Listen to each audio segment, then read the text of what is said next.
दोस्तों, आज की हमारी 10वीं कहानी है। हमारी 10वीं कहानी का टाइटल है द अल्टीमेट जज। द अल्टीमेट जज का मतलब होता है अंतिम न्यायाधीश। Mistaking rituals for real devotion. क्या मतलब है? मिस्टेकिंग रिचुअल्स का मतलब है गलत अनुष्ठान। For real devotion, real devotion का मतलब है सच्ची भक्ति के लिए गलत अनुष्ठान। अली हाजी was a very religious person। क्या मतलब है? अली हाजी एक बहुत ही धार्मिक व्यक्ति थे। Who used to offer नमाज, worship and recite Quran regularly. ये जो हु है इसका मतलब जो है यहाँ, और ये सब्जेक्ट का काम कर रहा है। रिलेटिव प्रोनाउन है। रिलेटिव प्रोनाउन जो होते हैं नाउन या प्रोनाउन की विशेषता बताते हैं, तो ये इसकी विशेषता बता रहा है पर्सन की। ये जो धार्मिक व्यक्ति है इसकी ये विशेषता बता रहा है, और ये एडजेक्टिव क्लोज बना रहा है। हु इसका मतलब है जो। यूज्ड टू ऑफर नमाज। यूज्ड टू का प्रयोग जब आप पास्ट में कोई काम किया करते थे उसके लिए यूज्ड टू का प्रयोग किया जाता है। ऑफर नमाज, जो नमाज ऑफर किया करता था। वर्शिप यानी पूजा, पूजा बोलते हैं, जो पूजा ऑफर किया करता था। एंड रिसाइट, रिसाइट का मतलब होता है सुनाना। एंड रिसाइट कुरान, वो कुरान सुनाया करता था। रेगुलरली, रेगुलरली मतलब नियमित रूप से सुनाया करता था। एक बार फिर से समझते हैं। अली हाजी एक बहुत ही धार्मिक व्यक्ति थे जो नमाज ऑफर किया करते थे और कुरान सुनाया करते थे regularly. Rehan his friend and neighbour. Rehan उसका दोस्त और पड़ोसी। रेहान एक रेहान था जो उसका दोस्त था और पड़ोसी था। Rehan his friend and neighbour was note that regular in these rituals. अब क्या मतलब है इसका? रेहान वैसा नियमित नहीं था किन चीजों में? इन दीज रिचुअल्स, उन अनुष्ठानों में वैसा रेगुलर नहीं था। कैसा रेगुलर नहीं था? जैसा ये अली हाजी था ना, वैसा रेगुलर नहीं था। ये रेगुलर करता था, रेगुलरली नियमित रूप से करता था। वो वैसा नियमित नहीं था, वो नियमित रूप से नहीं करता था। But would only do it, लेकिन वह किया करता था। ये वुड का यूज, इस यूज्ड टू की जगह वुड का यूज भी किया जा सकता है। एक जगह आप यूज्ड टू का यूज करो और दूसरी जगह आप इस यूज्ड टू की जगह आप वुड का प्रयोग कर सकते हैं, ये अलाउड है। But would only do it, लेकिन सिर्फ किया करता था वो, लेकिन नियमित रूप से नहीं करता था। नियमित नहीं था, वैसा नियमित नहीं था। दैट रेगुलर का मतलब है वैसा नियमित नहीं था। कौन नहीं था? ये रेहान। कौन था ये? उसका दोस्त और पड़ोसी। किसका दोस्त और पड़ोसी? इस अली हाजी का। When his heart is full of devotion, क्या मतलब है? When his heart is full of devotion का मतलब है जब उसके दिल में भक्ति जाग जाती है, लेकिन वो वैसा रेगुलर नहीं था, वो नियमित रूप से नहीं करता था। Their approaches to religion were interesting। अब क्या मतलब है? Their approaches का मतलब है उनके रास्ते, उनके तरीके। किस चीज के लिए? टू रिलीजन, धर्म के लिए। वर थे, इंटरेस्टिंग दिलचस्प, यानी कि उनके जो तरीके थे, उनके जो रास्ते थे, किस चीज के? धर्म के लिए। धर्म के लिए जो उनके रास्ते थे, धर्म के लिए उनके जो तरीके थे, वो दिलचस्प थे। वन डे, एक दिन, अली हाजी रिब्यूक्ड हिज फ्रेंड। रिब्यूक का मतलब होता है डांटना, फटकारना, डांट देना, फटकार लगा देना। तो एक दिन अली हाजी ने अपने दोस्त को डांट लगा दी, फटकार दिया। For his negligence. For his negligence का क्या मतलब है? उसकी लापरवाही के लिए। किस चीज की लापरवाही? ऑफ रिलीजियस ड्यूटीज, धार्मिक कर्तव्यों की। धार्मिक कर्तव्यों की जो लापरवाही थी उसके लिए अली हाजी ने उसको डांट लगा दी, अपने दोस्त को, और फटकार लगा दी। एंड कर्स्ड हिम, और उसे श्राप दे दिया। कर्स्ड हिम मतलब श्राप दे देते हैं। एंड कर्स्ड हिम दैट कि उसे श्राप दे दिया कि he would go to hell वह नरक में जाएगा। He would go to hell का मतलब है वह नरक में जाएगा। तो यहाँ ये वुड क्यों आया? जाएगा, यहाँ विल आना चाहिए, वुड क्यों आया? ये वुड इसलिए आया कि यहाँ ये सेकंड फॉर्म है और पास्ट की बातें हो रही हैं। अगर पास्ट में हम फ्यूचर की बात करेंगे तो विल की जगह वुड आएगा। That very night, that very night का मतलब है उसी रात। गॉड अपीयर्ड, अपीयर्ड का मतलब है प्रकट हो गए। इन अली हाजीज ड्रीम, अली हाजी के सपने में गॉड प्रकट हो गए। कब प्रकट हुए? दैट वेरी नाइट, उसी रात। एंड रेप्रीमेंडेड, रेप्रीमेंडेड का क्या मतलब है? डांटना फटकारना ही होता है। रेप्रीमेंडेड हिम, उसे डांट लगा दी, फटकार लगा दी। बाई सेइंग, बाई सेइंग का मतलब है कहकर, उसे डांट लगा दी, फटकार लगा दी कहकर। क्या कहकर? Who are you to pass judgment on others, तुम कौन हो दूसरों पर निर्णय पास करने वाले, तुम कौन हो? हु आर यू का मतलब तुम कौन हो। To pass judgment on others यानी दूसरों पर। ऑन अदर्स का मतलब है दूसरों पर। जजमेंट निर्णय, दूसरों पर निर्णय करने वाले। It does not matter, it does not matter का मतलब है मायने नहीं रखता, फर्क नहीं पड़ता। क्या? इफ, यदि Rehan does not offer worship daily, मायने नहीं रखता है कि रेहान रोज पूजा नहीं करता है।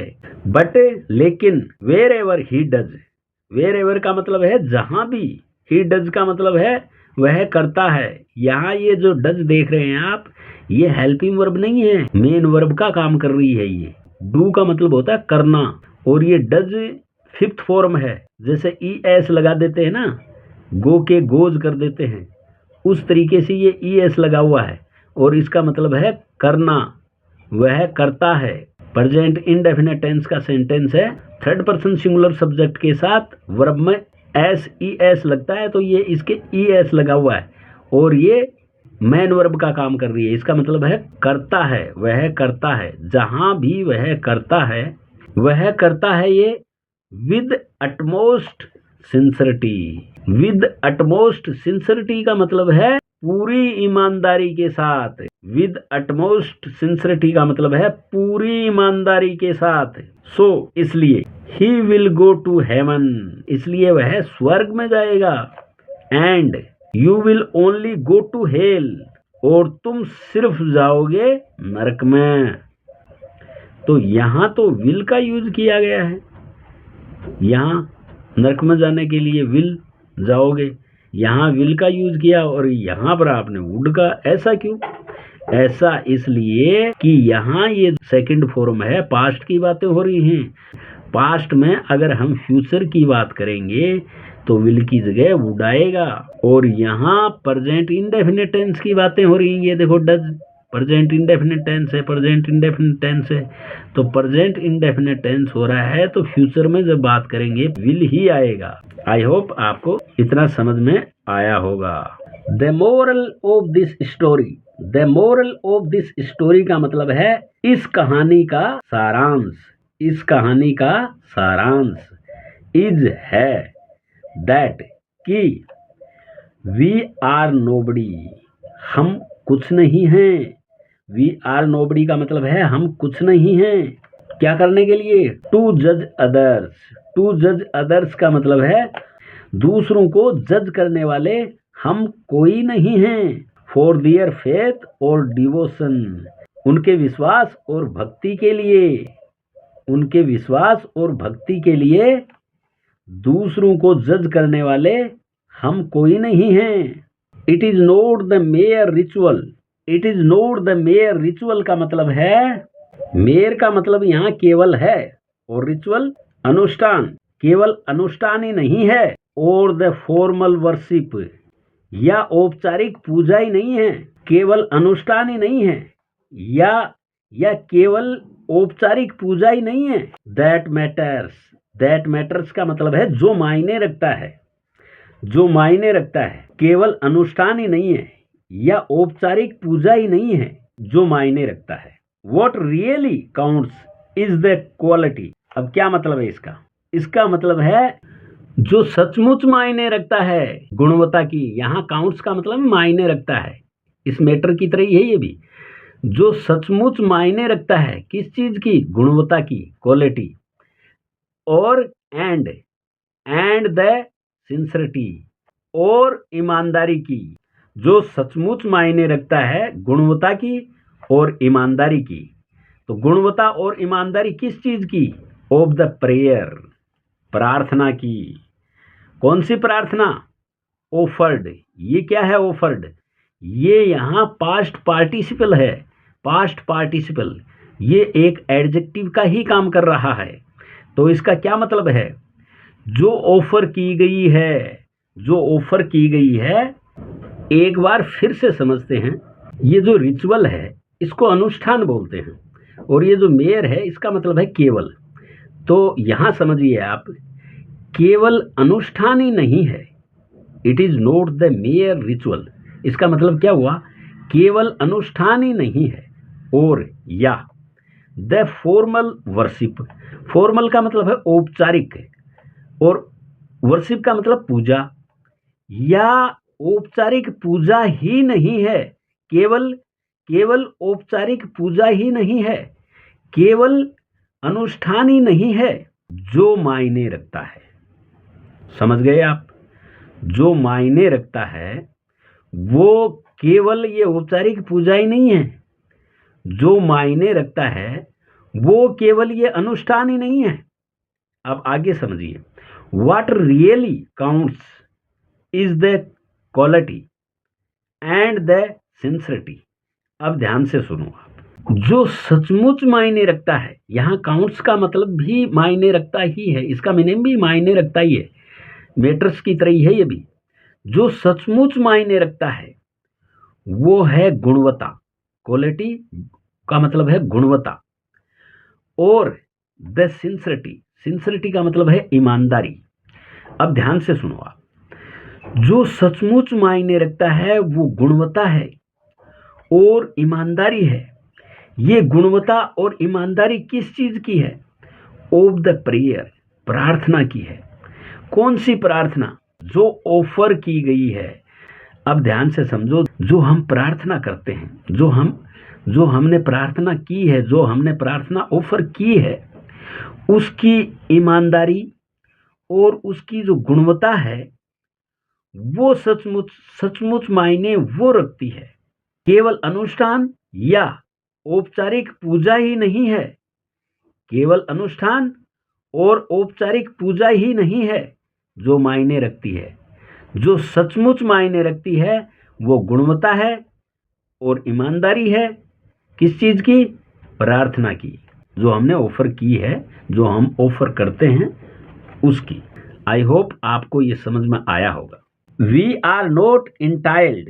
वी आर नॉट इंटाइल्ड का क्या मतलब है? हमें हक नहीं है। इंटाइल्ड का मतलब है हकदार होना या हक होना। तो हम हकदार नहीं हैं, हम हैं नॉट इंटाइल्ड, मतलब हमें हक नहीं है, हम हकदार नहीं हैं क्या करने के? टू जज। किसको जज करने के? द क्वालिटी, यानी कि गुणवत्ता को। किसकी गुणवत्ता को? Of A persons relationship with God. मतलब एक व्यक्ति का जो संबंध है गॉड के साथ, गॉड के साथ एक व्यक्ति का जो संबंध है उसकी जो गुणवत्ता को हम हकदार नहीं हैं जज करने का, उसको जज करने का हमें हक नहीं है। इन रियलिटी, वास्तव में, गॉड इज द अल्टीमेट जज, यानी कि वास्तव में गॉड है अंतिम न्यायाधीश। वास्तव में परमेश्वर अंतिम न्यायाधीश है of all our acts. Of all our acts का मतलब है हमारे सभी कारनामों के अंतिम न्यायाधीश गॉड है। अब देख लेते हैं हम pulse of wisdom. Never बेरेट people, never बेरेट people on the basis of faith. बेरेट का मतलब होता है वो डांटना, फटकारना, किसी को गाली वगैरह देना। लोगों को कभी फटकार मत लगाओ, लोगों को कभी गाली मत दो। On the basis of faith, भरोसे के आधार पर, विश्वास के आधार पर लोगों को कभी गाली मत दो, लोगों को कभी फटकार मत लगाओ। Sincere devotion has no connection with showy rituals. अब क्या मतलब है इसका? विद शोई रिचुअल्स का मतलब है दिखावटी अनुष्ठानों के साथ सच्ची भक्ति का कोई कनेक्शन नहीं है। Religious duties are no cover to ignore worldly responsibilities.